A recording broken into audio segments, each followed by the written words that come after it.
আসসালামু আলাইকুম ওয়া রাহমাতুল্লাহ। রব্বি ইশরাহ লি সাদরি ওয়া ইয়াসসির লি আমরি ওয়াহলুল উকদাতাম মিন লিসানি ইয়াফকাহু কওলি।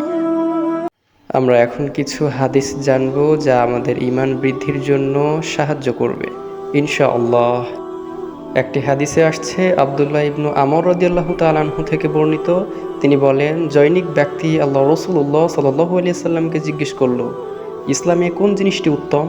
তিনি বললেন, তুমি খাদ্য খাওয়াবে ও চেনা অচেনা সকলকে সালাম দিবে। আলহামদুলিল্লাহ। অপর আরও একটি হাদিসে দেখা যায় আনাস রাদিয়াল্লাহু তাআলা আনহু থেকে বর্ণিত।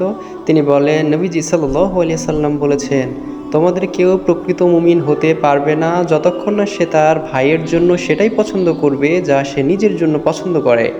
সুবহানাল্লাহ। আরও একটি হাদিসে আমরা দেখতে পাই আবু হুরায়রা রাদিয়াল্লাহু তাআলা আনহু থেকে বর্ণিত, আল্লাহ রসুল সাল্লাল্লাহু আলাইহি সাল্লাম বলেছেন, সেই আল্লাহর শপথ যার হাতে আমার প্রাণ, তোমাদের কেউ প্রকৃত মুমিন হতে পারবে না যতক্ষণ না আমি তার নিকট তার পিতামাতা ও সন্তানের চেয়ে অধিক ভালোবাসার পাত্র হই।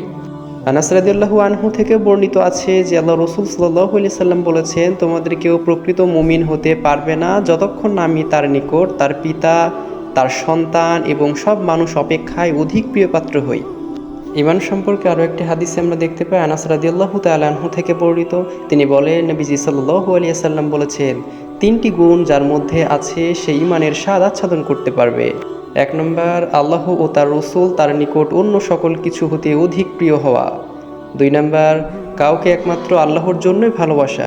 ৩ নম্বর, কুফরিতে প্রত্যাবর্তনকে আগুনে নিক্ষিপ্ত হবার মতো অপছন্দ করা। আরও একটি হাদিস আমরা দেখতে পাই আনাস ইবনু মালিক রাদিয়াল্লাহু তাআলা আনহু থেকে বর্ণিত। তিনি বলেন, নবীজি সাল্লাল্লাহু আলাইহি সাল্লাম ইরশাদ করেছেন, ঈমানের আলামত হলো আনসারদেরকে ভালোবাসা এবং মুনাফিকের চিহ্ন হলো আনসারের প্রতি শত্রুতা পোষণ করা। ইনশাআল্লাহ আল্লাহ পাক আমাদের এসব হাদিস মাফিক জীবন গড়ার তৌফিক দান করুন। আমিন।